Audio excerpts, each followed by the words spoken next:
Hello everyone. From today onwards we are going to start a new topic, that is ionic equilibrium. But before turning towards ionic equilibrium directly, we must know about the basics of equilibrium.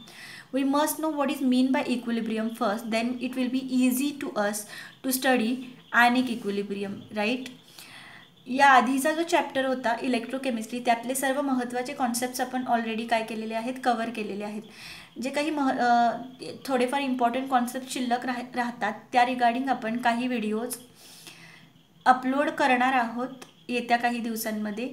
तेही तुम्ही काय करायचे आहेत, बघून घ्यायचे आहे, so that electrochemistry तुमचा complete syllabus cover होऊन जाईल. ठीक आहे. Today onwards we are going to discuss about ionic equilibrium. Ionic इक्विलिब्रियमच्या चॅप्टर सोबतच आपण काही वेळेला इलेक्ट्रोकेमिस्ट्रीचे पण काय करणार आहोत, लेक्चर्स अपलोड करणार आहोत. आणि ते लेक्चर्स जे असतील, काही महत्त्वाचे कॉन्सेप्ट्स किंवा काही रिगार्डिंग आपण म्हणू शकतो की एंट्रन्स एक्झामिनेशन जर काही इम्पॉर्टंट इन्फॉर्मेशन असेल तर ती जी इन्फॉर्मेशन आहे ती तुम्हाला इलेक्ट्रोकेमिस्ट्रीच्या प्लेलिस्टमध्ये बघायला मिळेल. ओके. सो आयनिक इक्विलिब्रियममध्ये सगळ्यात पहिल्यांदा आपण बघणार आहोत इक्विलिब्रियम म्हणजे काय. ठीक आहे. बेसिकली रिॲक्शन्स ज्या असतात, the reactions are of two types. आपल्याला माहिती आहे दोन प्रकारच्या रिॲक्शन्स असतात. Basically reactions are divided into two types. One is reversible and another is irreversible reaction. आपल्या सर्वांना माहिती आहे की रिव्हर्सिबल रिॲक्शन म्हणजे कशा, those reactions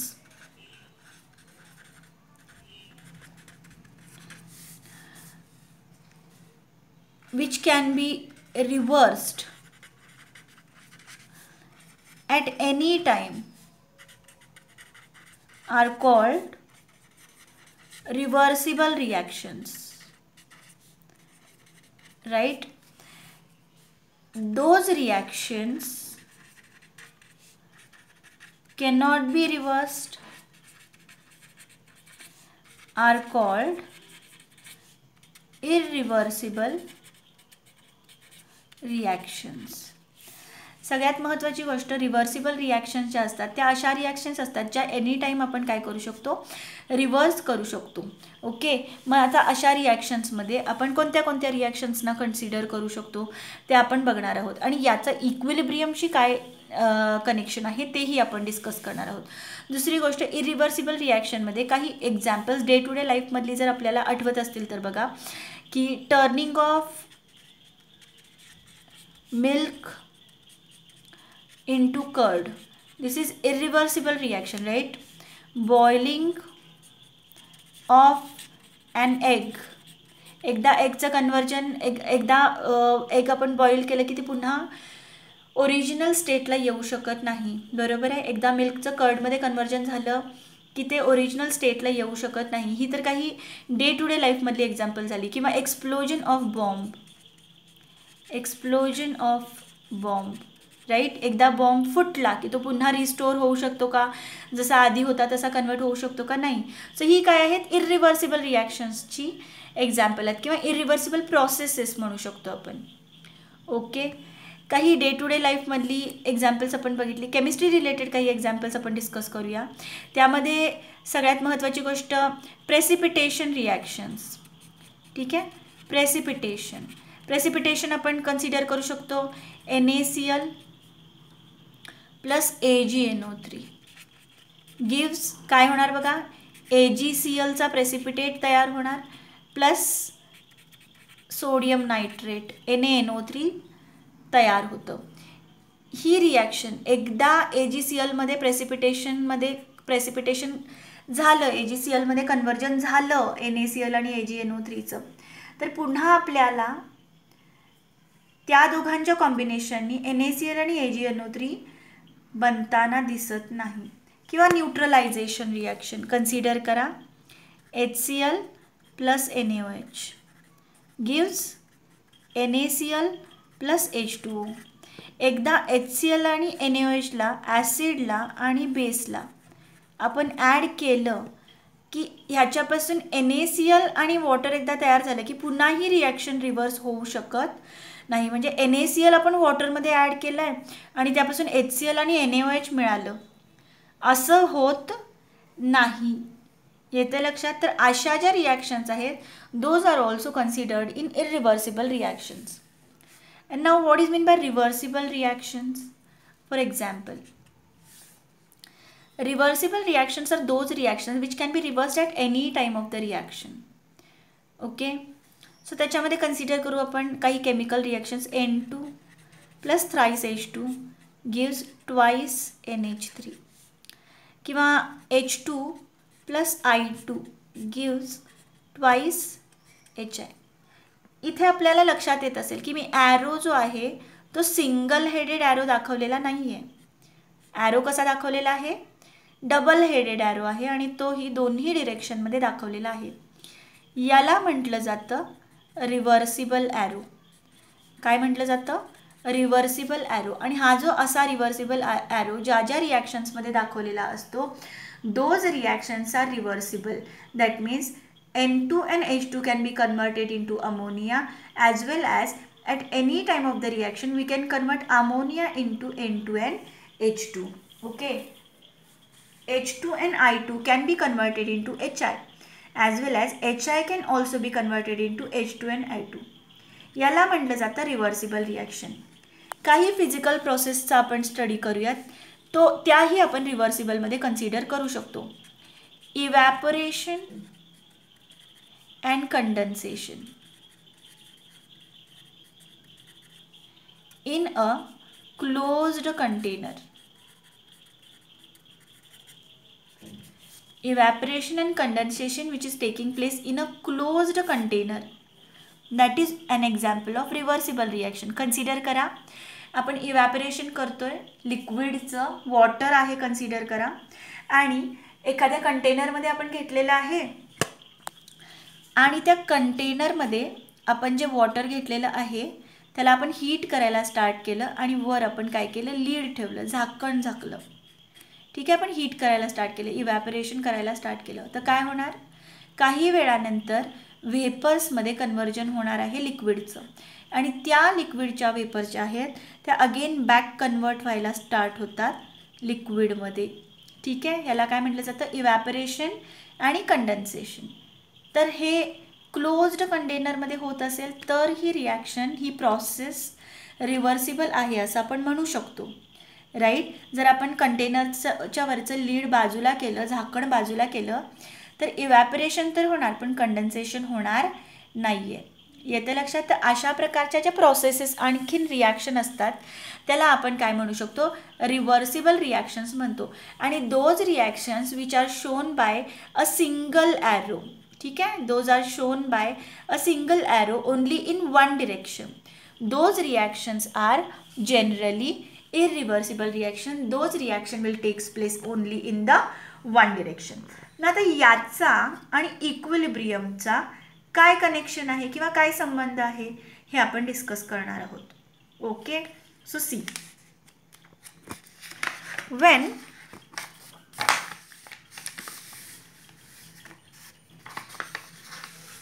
we are going to consider a reversible process, आपण एक रिव्हर्सिबल प्रोसेस विषयी काय करणार आहोत? डिस्कशन करणार आहोत. जस्ट आपण जे एक्झाम्पल बघितलं, evaporation and condensation. Okay, evaporation and condensation जर सायमल्टेनियसली होत असेल तर ती जी स्टेज आहे, ज्या स्टेजला ही जी प्रोसेस चालू आहे या प्रोसेसमध्ये ज्या स्टेजला इव्हॅपोरेशन आणि कंडेन्सेशन सायमल्टेनियसली व्हायला स्टार्ट होतं, सायमल्टेनियसली, त्या स्टेजला आपण इक्विलिब्रियम स्टेज असं म्हणतो. फॉर एक्झाम्पल कन्सिडर करू आपण, we have taken one container. Okay, and into the container consider that we have taken some liquid. It is liquid water. Consider that. Okay, and if we put lid on the container and if we start to evaporate the liquid water, then what will happen? Some of the water molecules into the liquid state goes into the vapor state slowly, right? काही molecules लिक्विडचे हळूहळू व्हेपरमध्ये convert व्हायला start होणार, right? आणि ज्या वेळेला vapour स्टेजमध्ये लिक्विडच्या आपण म्हणू शकतो, लिक्विड म्हणण्यापेक्षा वॉटर मॉलिक्युल्सचं कॉन्सन्ट्रेशन जे आहे हे इन्क्रीज होणार. ठीक आहे, काय म्हणते बघा, लिक्विडला जेव्हा आपण हीट करायला स्टार्ट करणार त्यावेळेला वॉटर मॉलिक्युल्स काय होणार, इव्हॅपोरेट व्हायला स्टार्ट करणार, त्यांचं व्हेपरमध्ये कन्वर्जन व्हायला स्टार्ट होणार, राईट? ज्या क्षणाला व्हेपर स्टेजमध्ये लिक्विड वॉटरच्या मॉलिक्युल्सचं कॉन्सन्ट्रेशन वाढतं त्यावेळेला ते मॉलिक्यूल जे आहेत एकमेकावर कोलाइड व्हायला स्टार्ट होतात, as well as they collide on the wall of the container. ठीक आहे, and due to that reason what happens, they collide on each other and they come back to the liquid state. म्हणजे काही वेळानंतर आपल्याला काय बघायला मिळणार, लिक्विडची level हळूहळू कमी झालेली बघायला मिळणार. ओके, आणि after some time when we observe that की liquid level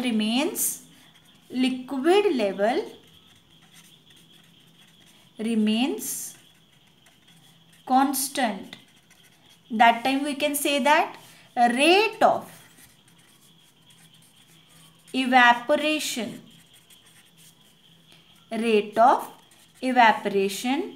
and rate of condensation becomes equal. आपल्याला आफ्टर सम टाइम काय बघायला मिळतं, इव्हॅपोरेशनचा रेट आणि बॅक कंडेन्सेशनचा रेट सेम झालेला आहे, इक्वल झालेला आहे असं आपल्याला काही वेळानंतर बघायला मिळतं. आणि त्यावेळेला लिक्विडची लेवल जी काही झालेली असेल, शिल्लक राहिलेली असेल लिक्विडची लेवल, ती लिक्विडची लेवल कॉन्स्टंट राहते. आणि त्या कॉन्स्टंट लिक्विडच्या लेवलवरून आपण काय कन्सिडर करू शकतो की आता या क्षणाला इव्हॅपोरेशन आणि कंडेन्सेशनचा रेट काय झालेला आहे, सेम झालेला आहे. Okay, that means it is a stage of a reaction, किंवा आपण स्टेज म्हणण्यापेक्षा स्टेट असंही म्हणू शकतो. It is that state of this reaction, it is a state of reaction at which rate of forward reaction म्हणजे इव्हॅपोरेशनची reaction, rate of forward reaction and rate of backward reaction becomes equal.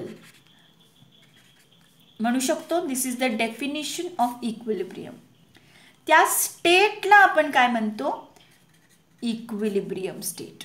Okay, I hope you are getting the concept की अशी process किंवा अशी reaction ज्यामध्ये forward रिॲक्शनचा rate आणि backward रिॲक्शनचा rate काय झालेला असतो, सेम झालेला असतो, त्या स्टेटला आपण इक्विलिब्रियम स्टेट असं म्हणू शकतो. And this can only happen in case of reversible reactions. In case of irreversible reaction, the reaction will happen only in one direction. We are not at all going to observe the backward reaction. And so, equilibrium state cannot be observed in case of irreversible reactions. But in case of reversible processes or in case of reversible reactions, we can observe the equilibrium state. And it is that state of any process or reaction where the what we can say at which the rate of forward reaction and rate of backward reaction becomes equal.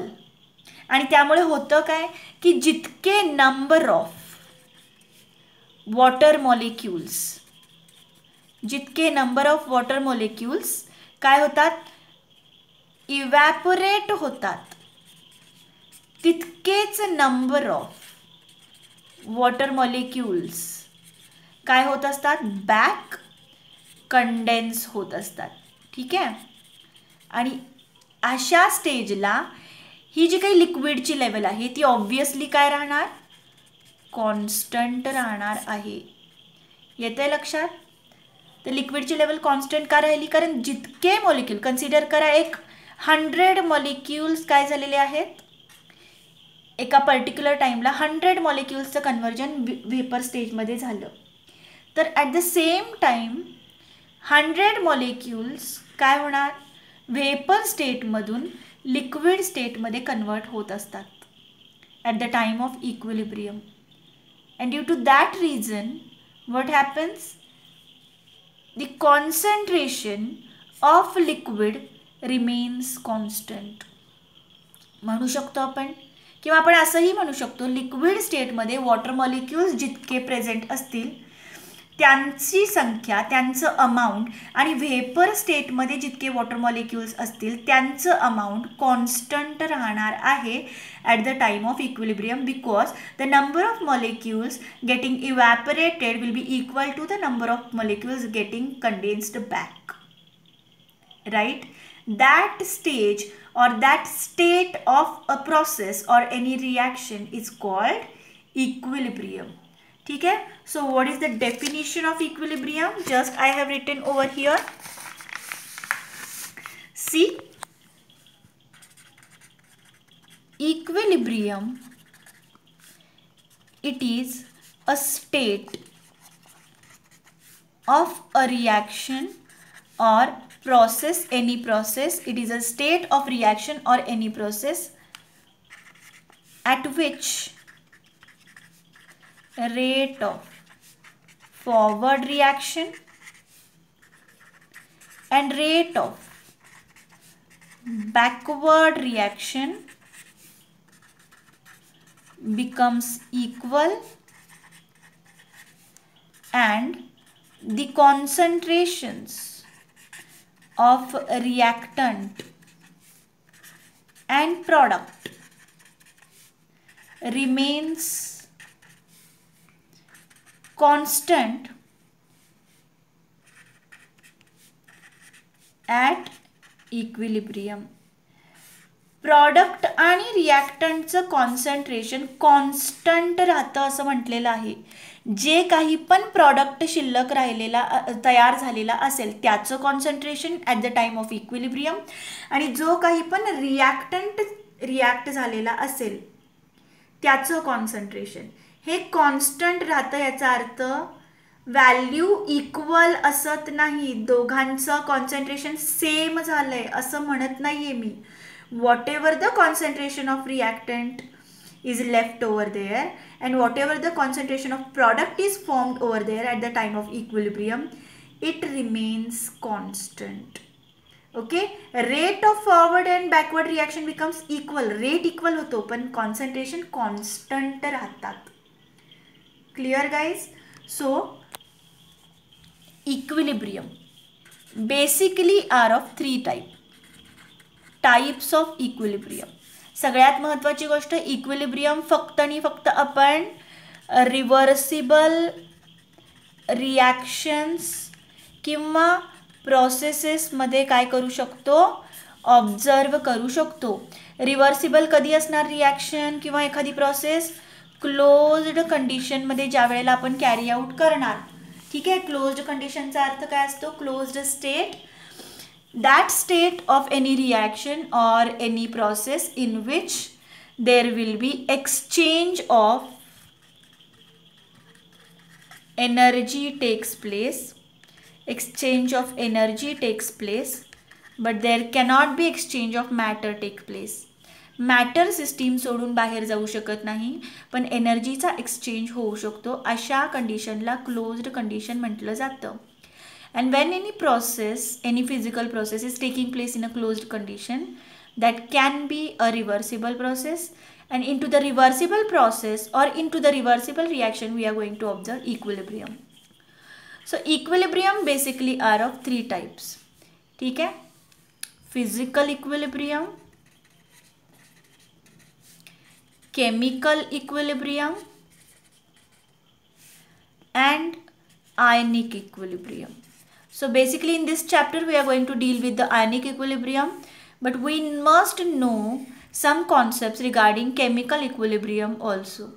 Okay, so what is the difference between these three? See, physical equilibrium, if we observe equilibrium state in physical process like evaporation and condensation, just we have discussed about the example of physical equilibrium, right? ती एक physical process होती आणि तशा प्रोसेसमध्ये जर आपल्याला equilibrium stage बघायला मिळत असेल, म्हणजे रेट ऑफ फॉरवर्ड आणि बॅकवर्ड रिॲक्शन सेम झालेला आहे, कॉन्सन्ट्रेशन्स कॉन्स्टंट राहिलेले आहेत, हे जर आपल्याला ऑब्झर्व झालं तर that is the example of physical equilibrium. Chemical equilibrium, for example, N2 plus thrice H2 gives twice NH3. तर या प्रोसेसमध्ये ही एक रिॲक्शन आहे, केमिकल रिॲक्शन आहे आणि या केमिकल रिॲक्शनमध्ये कन्सिडर करा आपल्याला काही अवधीनंतर आपल्याला असं बघायला मिळालं की N2 आणि H2चा अमोनियामध्ये कन्व्हर्जन होत आहे. सायमल्टेनियसली अमोनिया N2 आणि H2 मध्ये कन्वर्ट होत आहे. ठीक आहे. आणि जे काही कॉन्सन्ट्रेशन नायट्रोजनचं हायड्रोजनचं शिल्लक राहिलं आहे at the time of equilibrium आणि जे काही पण कॉन्सन्ट्रेशन अमोनियाचं बनलेलं आहे, NH3 आहे बरं का, हे अमोनियाचं बनलेलं आहे at the time of equilibrium, it remains constant. That time this reaction will be an example of chemical equilibrium. म्हणजे जर आपण केमिकल रिॲक्शनमध्ये इक्विलिब्रियम ही स्टेज स्टडी करत असू तर that is called chemical equilibrium. If any physical process we are studying and in that we are going to observe the equilibrium, it is called physical equilibrium. And then what is meant by ionic equilibrium? The equilibrium which is established in between, consider the equilibrium which is established in between the ions and undissociated molecules. ठीक आहे. म्हणजे काय होणार बघा, हा समजा HA ही एक species, हा एक मॉलिक्यूल आहे आणि हा कन्वर्ट होतो आहे H+A- अशा आयन्समध्ये आणि after some time this ions if they get converted into HA again, then in this reaction we are observed that की forward reaction and backward reaction are taking place simultaneously. म्हणजे HAचं conversion H+ आणि A- मध्ये होत राहणार, H+A- पुन्हा HA मध्ये convert होत राहणार. असं ज्या ठिकाणी ऑब्झर्व होतं, ज्या आयनिक रिॲक्शन्समध्ये ऑब्झर्व होतं, त्या आयनिक रिॲक्शन्स ह्या आयनिक इक्विलिब्रियमच्या एक्झाम्पलमध्ये कन्सिडर केल्या जातात. Okay. So here we are going to discuss about deal with some substances which can get dissociated, which can form ions. Okay. And in those substances, in the solution of those substances we are going to observe ionic equilibrium. So we are basically going to deal with the aqueous solutions of salts and the electrolytes in which we are going to observe the equilibrium state. Okay. So basically in this chapter we are going to discuss how many types of electrolytes are there, how the equilibrium stage is attained, and based upon that how electrolytes are divided into different types, and then so many other concepts we are going to discuss under the heading of ionic equilibrium. But whatever the concepts apply to a chemical equilibrium, those all concepts can be applied to ionic equilibrium examples, reactions which are taking place into the under the heading of ionic equilibrium. We can apply these concepts to here also. So we must know about chemical equilibrium in detail. I hope you are getting clear with the concept what is mean by equilibrium, the state of any reaction or the process at which rate of forward and rate of backward reaction becomes equal and the concentrations of the reactants and products whatever remains at the time of equilibrium remains constant. Those are not going to become equal, they remains constant. Okay. So in the next lecture we are going to discuss some more important concepts regarding chemical equilibrium, then we'll start about ionic equilibrium. I hope you are getting the concept. If you want any detail regarding these things you can write me in the comment section. जर काही problem असेल समजण्यामध्ये किंवा काही शंका असतील तर तुम्ही comment सेक्शनमध्ये लिहू शकता. आजचं लेक्चर जे आहे ते मी लिहित कंप्लीट केलेलं आहे बिकॉज या गोष्टी लिहून काढणं आणि पुन्हा एक्सप्लेन करणं ह्याच्यामध्ये खूप टाईम वेस्ट होणार, त्यामुळे मी हे लिहित तुम्हाला समजावून सांगण्याचा प्रयत्न केलेला आहे. इथून पुढे आपण कसं करणार आहोत तर चॅप्टरच्या नोट्स आपण काय करणार आहोत आधी आपल्याकडे रिटनमध्ये असतील आणि मग मी ते एक्सप्लेन करणार आहे. पण सगळ्यात महत्त्वाची गोष्ट की इक्विलिब्रियम काय आहे हे कळलं तर आपल्याला आयनिक इक्विलिब्रियम कळणार. ठीक आहे. सो केमिकल इक्विलिब्रियमचा पार्ट 11th स्टँडर्डमध्ये जो चॅप्टर आहे केमिकल इक्विलिब्रियम त्यामध्ये कव्हर केलेला आहे ऑलरेडी. पण आपल्याला 12th स्टँडर्डमध्ये आयनिक इक्विलिब्रियम स्टडी करण्यासाठी त्या पार्टचीही आवश्यकता लागते, म्हणून इथं मी ते थोडक्यात काय करते डिस्कस करते. So in the next lecture, in the next video, we are going to discuss some more important formulas and some more important things regarding chemical equilibrium in detail, and then we'll study about the ionic equilibrium. Thank you very much.